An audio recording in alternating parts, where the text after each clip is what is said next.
Carl Reiner, who was performer, writer and director, earned a place in comedy history several times over, died on Monday night at his home in Beverly Hills, California. He was 98. His death was confirmed by his daughter, Annie Reiner. Mr. Reiner first attracted national attention in 1950 as Sid Caesar's multi-talented second banana on the television variety show Your Show of Shows, for which he was also a writer. A decade later he created The Dick Van Dyke Show, one of the most celebrated situation comedies in television history, and teamed with Mel Brooks on the hugely successful 2000-Year-Old Man records. His novel Enter Laughing became both a hit Broadway play and the first of many movies he would direct. Among the others were 4 of Steve Martin's early starring vehicles.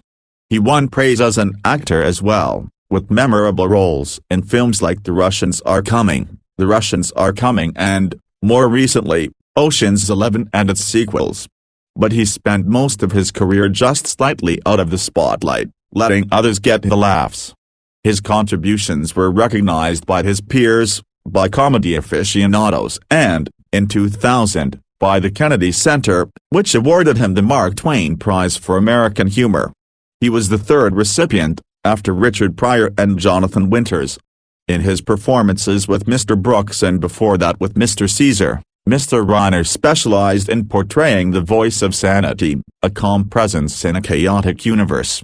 But despite his claim to the contrary, he was never just the straight man. He was a comedian himself, and he truly understood and still understands comedy, Mr. Caesar said of Mr. Reiner in his book Caesar's Hours, 2003, written with Eddie Friedfeld. Most people still don't realize the importance of a straight man in comedy, or how difficult that role is. Carl had to make his timing my timing. Mr. Reiner was, Mr. Caesar added, the best straight man I've ever worked with.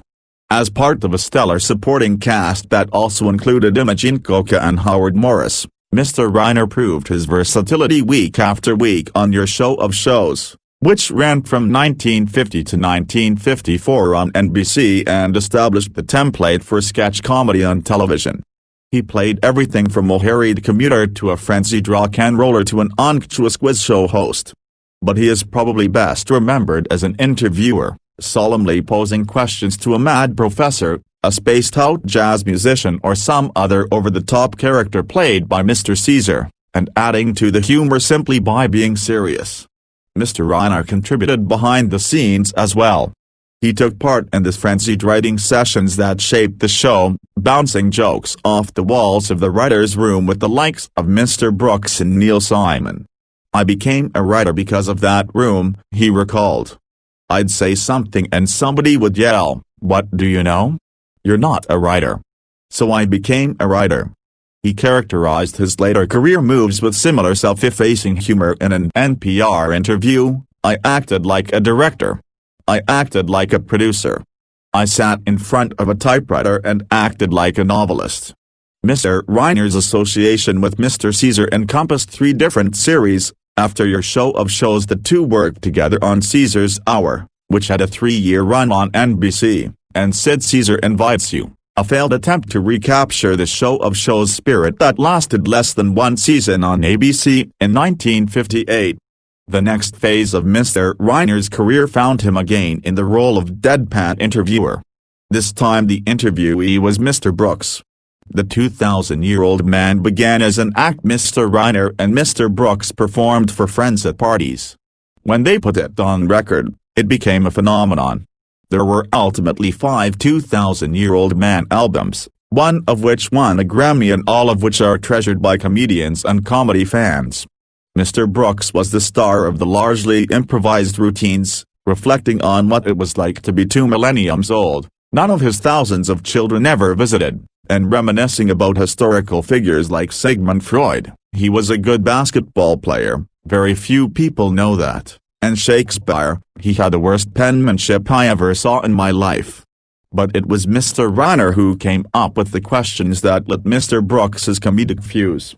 Indeed, it was Mr. Reiner who spontaneously started the ball rolling one day during a quiet moment in the Caesar writer's room. I turned to Mel and I said, Here's a man who was actually seen at the crucifixion 2,000 years ago, he told the New York Times in 2009, and his first words were, "Oh, boy.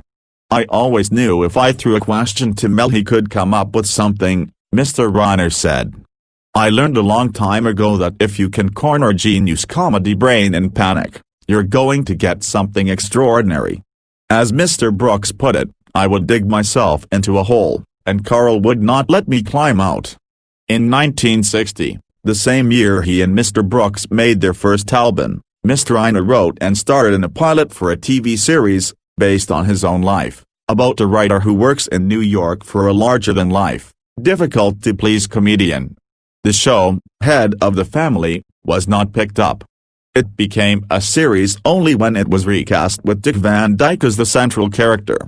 The workplace scenes in the Dick Van Dyke Show, featuring Maury Amsterdam and Rosemary as Mr. Van Dyke's fellow writers, with Mr. Reiner making occasional appearances as their boss, Alan Brady, were inspired by Mr. Reiner's time with Sid Caesar, although Mr. Reiner insisted that his character was only partly based on Mr. Caesar. The domestic scenes, with Mary Tyler Moore as Mr. Van Dyke's wife, were set in New Rochelle, NY, where Mr. Reiner lived at the time, and Miss Moore's character was modeled on his wife, Estelle.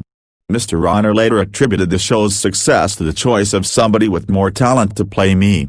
Seen on CBS from 1961 until 1966, the Dick Van Dyke Show won a total of 15 Primetime Emmy Awards for its cast and crew, 5 of them for Mr. Reiner as writer and producer. He won 9 Emmys in his career, including 2 for his on-camera work on Caesar's Hour, 1 as a writer on a 1967 special that reunited the show of show's cast, and 1 for a guest appearance, as Alan Brady, on an episode of the sitcom Mad About You in 1995. It is widely regarded as one of the greatest sitcoms of all time. Someone else once again played Mr. Reiner, or a character very much like him, on Broadway and in the movies. Enter Laughing, his autobiographical novel about a stage-struck delivery boy from the Bronx who decides to become an actor, was published in 1958 and adapted for the stage by Joseph Stein, another former member of the Caesar writing staff. With Alan Arkin in the lead role, it opened in 1963 and ran for more than 400 performances. When Enter Laughing was sold to Hollywood, Mr. Reiner shared screenwriting credit with Mr. Stein for the 1967 film adaptation, starring Rennie Santoni. It was Mr. Reiner's third produced screenplay, after The Thrill of It All, 1963, and The Art of Love, 1965. More important, it was the first film he directed. That same year he made his Broadway's debut as a writer and director with Something Different, the story of a playwright suffering from writer's block. It received generally good reviews. Walter Kerr of the New York Times praised Mr. Reiner's nifty habit of approaching a gag at high speed, passing it on the outside, and then noticing where it went in the rearview mirror, and had a respectable 3-month run. By that time, however, Mr. Reiner's focus had shifted westward. He had already appeared in a number of Hollywood movies by the time he and his family moved to Beverly Hills in the late 1960s, and he would continue to show up on screen occasionally. But for the next 3 decades, most of his work in Hollywood was done behind the scenes. Carl Reiner was born in the Bronx on March 20, 1922, to Irving Reiner, a watchmaker, and Bessie, Matthias, Reiner. After graduating from Evander Childs High School in the Bronx, he went to work as a machinist's helper and seemed headed for a career repairing sewing machines. Then one day his older brother, Charlie, mentioned seeing a newspaper article about a free acting class being given by the Works Progress Administration, the New Deal jobs agency. Carl tried his hand at acting, found he was good at it, hung up his machinist's apron and joined a theater troupe. He also acted in summer stock. During World War II, Mr. Reiner served in an Army entertainment unit that toured American bases in the South Pacific. After his discharge he joined the road company of the musical revue Call Me Mr. as the comic lead, and within a year he was in the Broadway production. In the 1949-50 television season he was a regular on the 54th Street Review, a variety series, and in 1950 he was back on Broadway in Alive and Kicking, where he caught the eye of Max Liebman, the mastermind of Your Show of Shows. Mr. Reiner married Estelle LaBost in 1943. She died in 2008. In addition to his daughter, an author and psychoanalyst, he is survived by his sons, Rob, known for directing When Harry Met Sally, A Few Good Men, This Is Spinal Tap and numerous other films, and for his role as Archie Bunker's son-in-law on the groundbreaking sitcom All in the Family, and Lucas, a painter and filmmaker, and 5 grandchildren. Mr. Reiner's first major box office success as a director was Oh, God! 1977, starring George Burns as a very down-to-earth deity and John Denver as the man he chooses to spread his message. 2 years later he teamed with Steve Martin, then at the height of his fame as a comedian, for what proved to be a mutually rewarding collaboration. Mr. Reiner first directed Mr. Martin and the Jerk, 1979, a film largely inspired by Mr. Martin's manic stand-up act. The critical response was lukewarm, but the movie was a box office smash and now often shows up on lists of the best American comedies. The Jerk, Dead Men Don't Wear Plaid, 1982, The Man with Two Brains, 1983, and All of Me, 1984, defined Mr. Martin's on-screen persona as a lovable goofball and made him a movie star. They also established Mr. Reiner as an imaginative director, especially Dead Men Don't Wear Plaid, a black-and-white spoof of film noir set in the 1940s, in which he integrated vintage clips featuring actors like Humphrey Bogart and Barbara Stanwyck into the action. On Monday, Mr. Martin praised Mr. Reiner on Twitter as my greatest mentor in movies and in life. Mr. Reiner returned to Broadway twice after moving west, but neither visit was triumphant. In 1972 he directed Tough to Get Help, a comedy by Steve Gordon about the black couple working in an ostensibly liberal white household, which was savaged by the critics and closed after one performance. In 1980 he staged The Roast, by Jerry Belson and Gary Marshall, 2 writers he had worked with on The Dick Van Dyke Show. That play, about a group of comedians who expose their darker instincts when they gather to roast a colleague, ran for less than a week.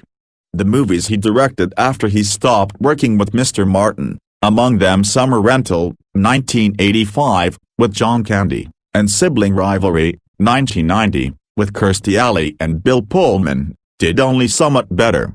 In his 70s, he decided that filmmaking demanded just too much energy.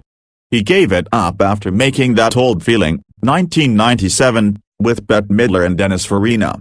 But he remained active in front of the camera, notably as a crook lured out of retirement by the prospect of sharing in the loot from a Las Vegas casino robbery in Steven Soderbergh's 2001 remake of the Frank Sinatra caper film Ocean's 11.